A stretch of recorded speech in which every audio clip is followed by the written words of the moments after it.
Hello, my beautiful friends. My name is Natalie. This is Natalie Levin Astrology. Thank you all so much for being here.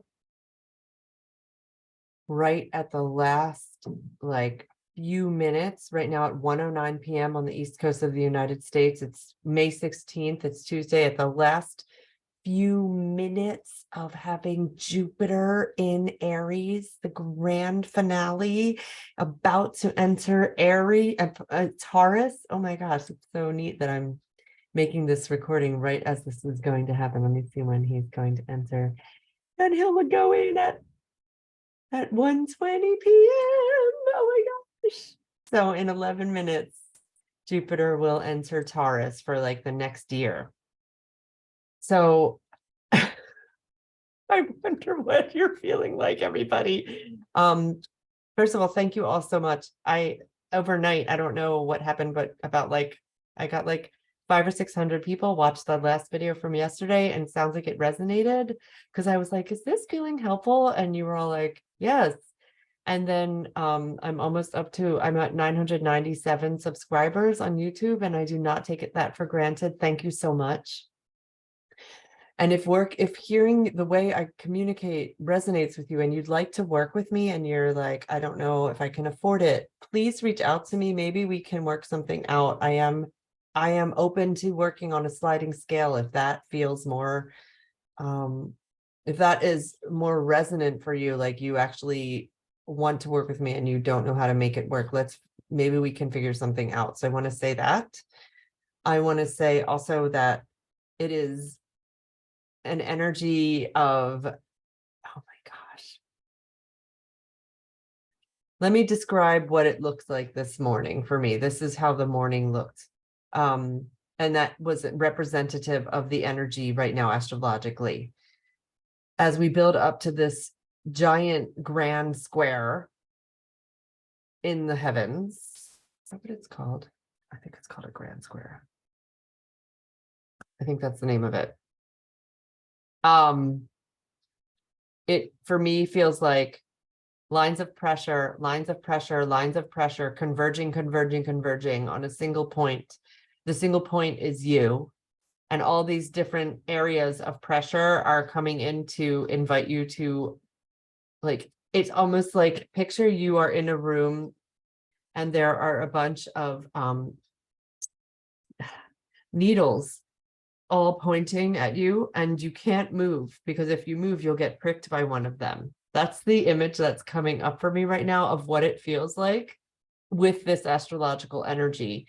It looked like, for me, out on the outer world, it looked like getting in the car to drive somewhere that usually takes 25 minutes and getting in completely stopped traffic. And if you use a GPS, it looked like when you look down at the GPS, every few minutes, you're like, oh, I must have made some progress. I must be almost there. And then the length of time grows longer for how long it's going to take you to get from point A to point B. It looks like you roll over and your physical body does some sort of action and you break the fan in the bedroom. Like that also happened today. I fixed it though. That's Jupiter in Aries. It's like I was too athletic with what I did rolling over in the bed. It also, the energy right now is Moon, the emotional world, conjunct Chiron, which is very young, and it's can feel really angry, ragey, aggressive, warrior, hero. That energy is up in it. So picture the warrior hero in a room. This is you, all these points of sharp needles that want to like prick you, and you can't move, and yet you also are being the warrior hero. Is it perhaps the warrior hero energy that you are simply able to hold still and breathe and contain yourself for that amount of time and not get injured and not implode and not and wait for this energy? Is this week is a build up and a popping, and we're it's like all configuring right now. there's a lot of energy, in my opinion, about life on life's terms. Like, what is it that is happening right this moment? Can I actually lean into it and not land in fantasy world, which is a possibility with the astrology? Like, oh, I'm going to pretend that's not happening. I'm going to bury my head in the sand. I'm not going to look at that.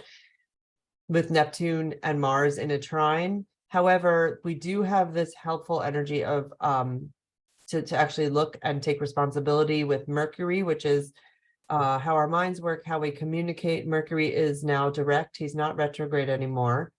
And he is talking to Saturn, which is like, hey, we have a sense of duty here. Can we actually take do some next right things? Even though we're in this space where all the needles are about to poke us and we can't really move, but can at the same time we invite some next right things into our day as well. Here's some next right things that I have done. Like I brushed my teeth. I had to remember, did I brush my teeth? Yes, I brushed my teeth. I washed my hands. I have a spray bottle that I use to clear the energy around me. I'm clearing myself. I worked with a client. It's really, I have Palo Santo that I keep lighting. I keep lighting and clearing myself, clearing the cords that are connecting me to anything that is not serving my highest good. These are really, these are not big actions. This is about, for me, it's what are the next small bite-sized actions that I can take to do life on 3D, in the 3D, because we are on planet Earth. I know we're navigating all of the spirit realms as well at the same time. I really acknowledge that. And there are 3-dimensional things that actually usually need tending to, otherwise we will leave our bodies. Like if I don't make sure I drink water and eat and even sleep, I won't survive. So what are the steps that I need to do to make sure that that happens for me and my loved ones and my animals? How does this land with you? I'm so grateful for your comments, and I see your passionate experiences of what it's like to be here on this planet right now. I witness you, and if you'd like to work with me, please reach out. I'll put my email underneath the video, and thank you so much for trusting me as your astrologer. I'm very grateful.